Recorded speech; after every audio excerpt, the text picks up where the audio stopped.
practice law in the firm of Kariuki, Karanja and Company Advocates.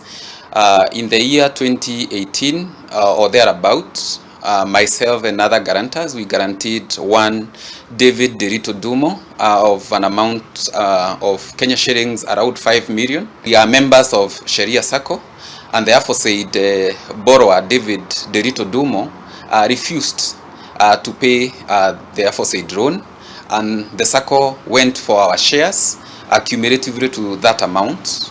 So in total, all of us lost around 5 million, which now has grown with an interest of 2 million, so it's about 7.4 million. There was also a court order barring the aforesaid David Derito Dumo from assuming the office of the treasurer of the PCEA church. It is very unfortunate that the church, despite the court order, went ahead and installed David Derito Dumo as their treasurer. I'm asking Kenyans and Christians, what do you think will become of your money when you have somebody like David Derito Dumo as your treasurer, when he has integrity issues, more so financial integrity issues?